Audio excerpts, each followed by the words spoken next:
this is the second story. This is the majority of our works in this area. There's bearings gone, or at least I mean refitted. This will need to be refitted. We're going to keep the existing in place, but I'm going to take up the slack, get rid of all the tar, clean all the gears. This one is in bad shape. Now I know it doesn't run anything, but I think it should be left running just for the mechanics of it. Those bearings have to be redone. They haven't been lubricated properly. We've got, this is a different type of bearing. These are similar to the grain elevator. That's worn right out. That's going to take a bit of work. Imagine this side's the same. Now I know it's slow, but we'll have to do it. I'm going to clean all those. You can see that the bolts have just been laxed right off, so they're not really holding it, probably because of that tar, the tar that's all in around there. The other thing is these bearings have never been touched, and they don't look too bad. Pull them apart, clean them all out, get the proper lubrication in them. Like, it's just tar. It's dry, it's never been done. And we don't want that to go, so that's a pretty easy thing to do. I want to get that wheel round again. Okay, so we work on all this, all of that. Okay, that's what we're doing this year, which is pretty much the noisiest part of the museum. So we'll get that smooth and running operation. Now we're starting 3 to 4 weeks rebuilding another section in here. Probably 3 more years of work. This is the grist mill in Manotick, Ontario, and it's one of the last.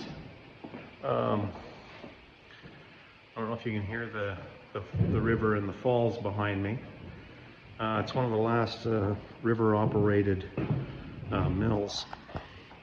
At any rate, stay tuned. In the next 3 to 4 weeks, we'll be back in here rebuilding another section of the turbine. Back at the mill again, we're working on this big mechanism here, which is the counter shaft for upstairs. And then this is the flower driver, which is going to come off of the vertical shaft. So I'm rebuilding all of this, bearings, gears. We're retruing this pulley, and we have to bring it to another 4 inches in diameter. So we're just turning it true on the shaft, and then we'll build up segments and rebuild it. Okay, so we're working on that shaft. We did our X-brace, got those plumb. I'll show you what that looks like up close. Show you how the details are coming together. Okay, so let me show you what we've done here. You can see that the bearing seat is actually smaller than the outside, so I slit the bronze bushing and was able to get it onto that location. Now these are pretty coarse. This one's turned, and what these will do is hold a little gap between there, and we'll put rope in there, and then we've got an oil feeder.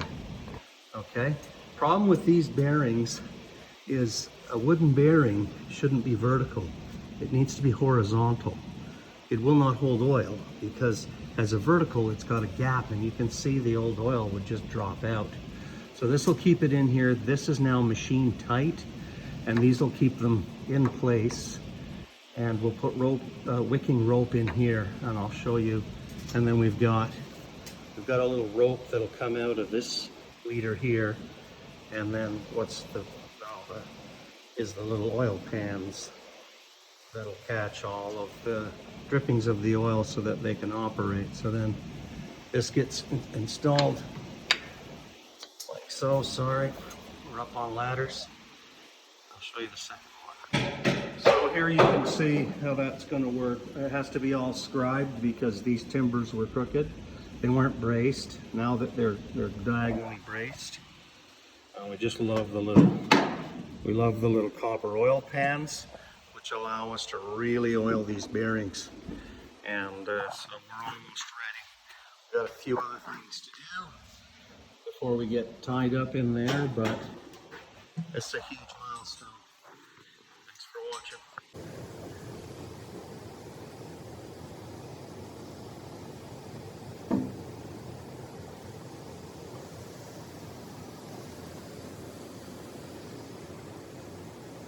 So I'm just finishing the setting of these blocks, these bearings blocks.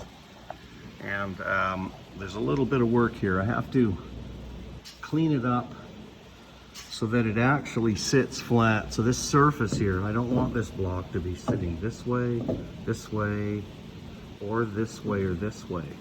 So I have to pare off the old timber work.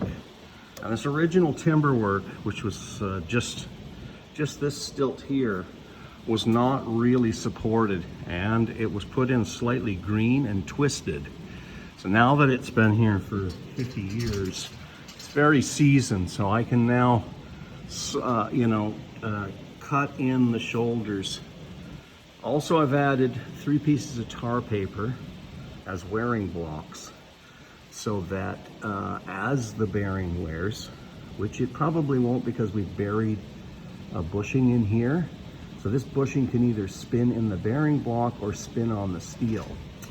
Now I have suspecting that it won't spin in there, but I've lined up the slit that I made to get over the fatter portion of the shaft in line with the oiler inside, so that oil will drop inside of the shaft. I'll tuck rope in around here before I put the caps on. But that's how I fit the bearings square to the shaft so that there's no binding. Some of this was not really done. In fact, on that one there, the shaft was not even turned. And this is rough casted steel. You could see some people did some grinding and stuff. So it's ovaled and oblong. It's not the best. That's why I chose to do this. Now, as I said, this type of overhead bearing is extremely rare.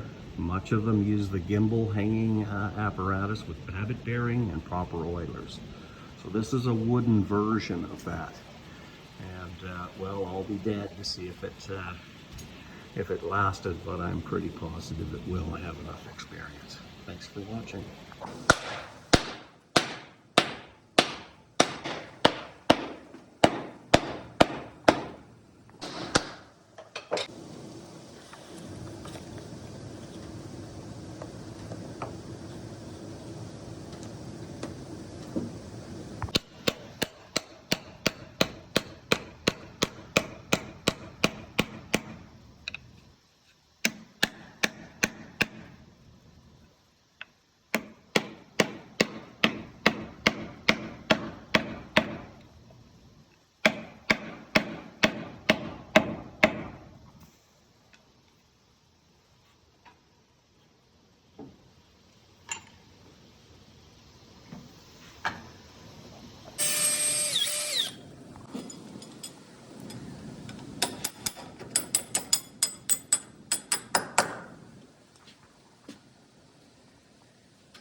Just restoring the patina and getting the years and years of neglect from not maintaining the surfaces, so that the warmth and structure looks beautifully aged.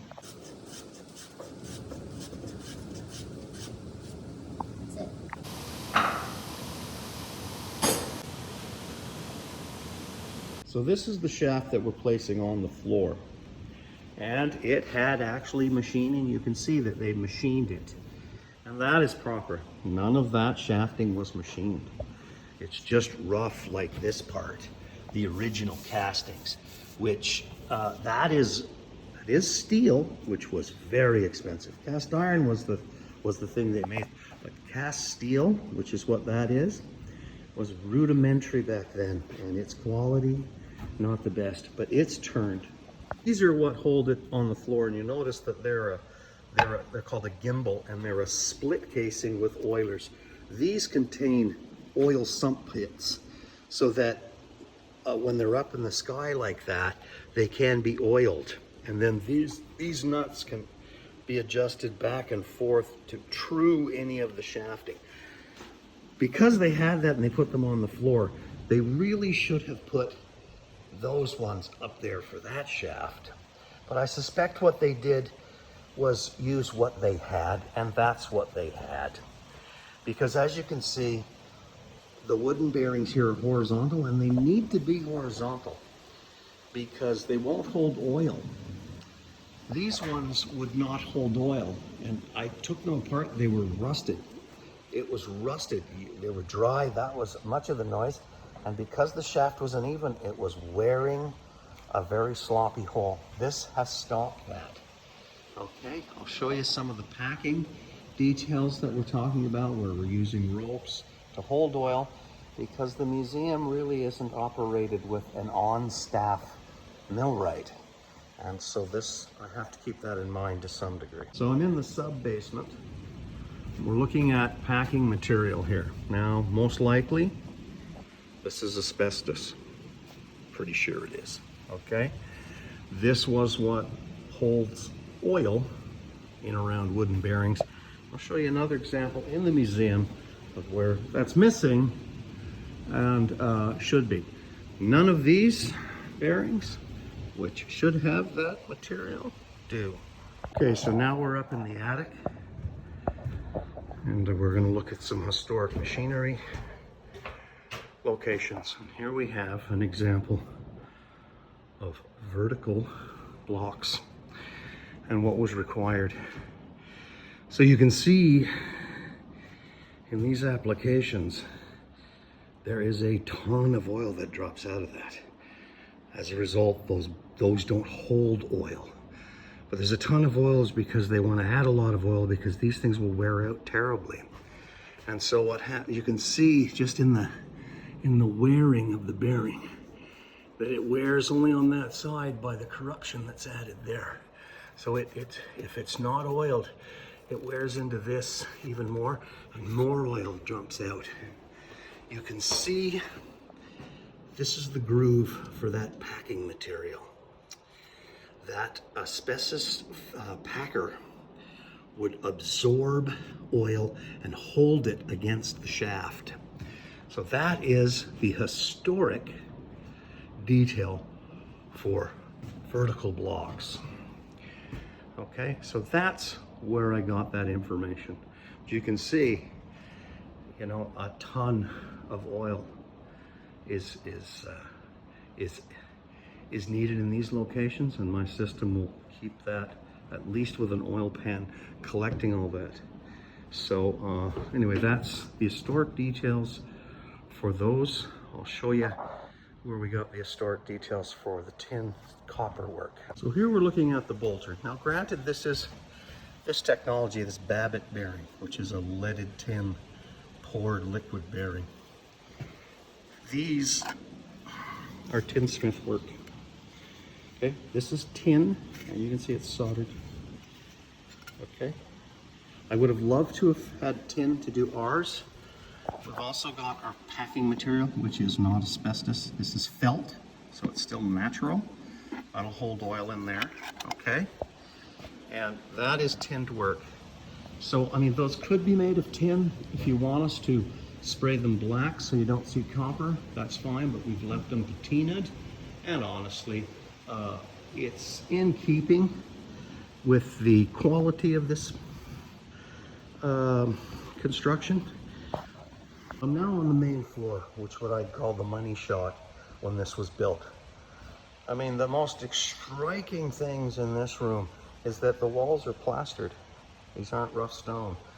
This is an extravagance that was is not well preserved. Not only that, these single-turned Corinthian columns, and they're actually correctly done. They're not a carpenter Gothic. If you look at factories, and specifically at the Plymouth dockyards in 1905, where they say the Industrial Revolution actually began with mechanized machines in factories like this detail is prevalent through that. And that in 1905 had fully automatic machines. So it was state of the art in that term. And this is a British style factory. This opulence is showing in this place. I mean, there's doorways with transoms.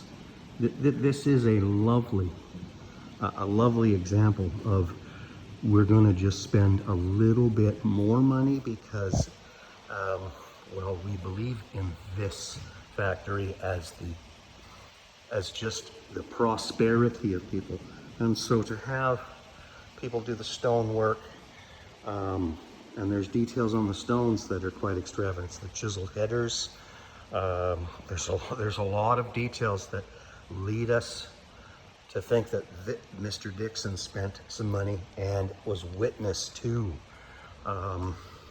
well, the extravagance of the English Industrial Revolution. So anyway, that's just a little documentary. I hope that helps the board members understand what was done and be able to communicate that with their liaisons.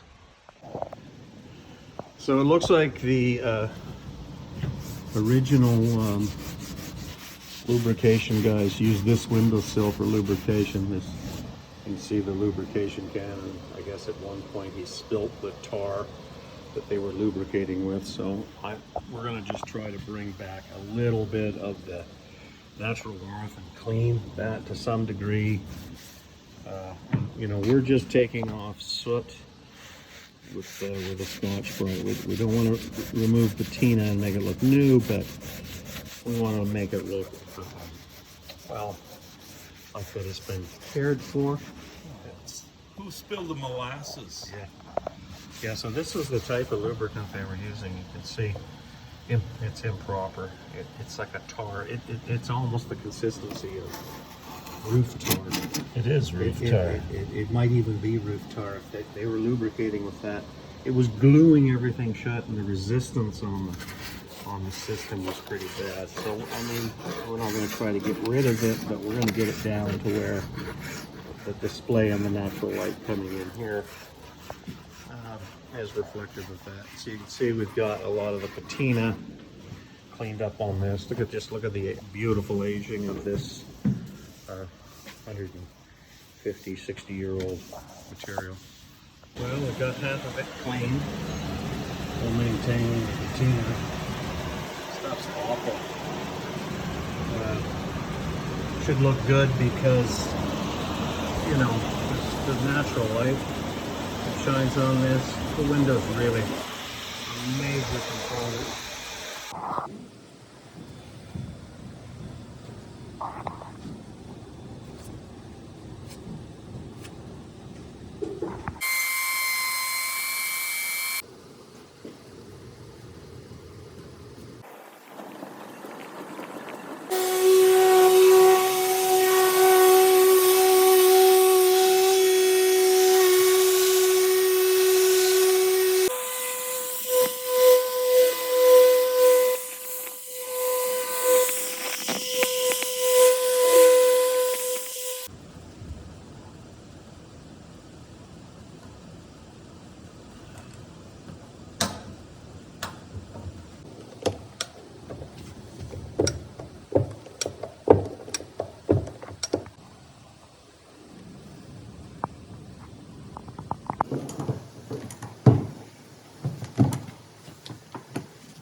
So I've only got a few more things left to do here. We're running it in now with a VFD electrical motor. I'm just checking on stuff to see how it's working. And let me turn this around. I don't know if I can. Okay, so oil's dripping. It's going to fall into those bands.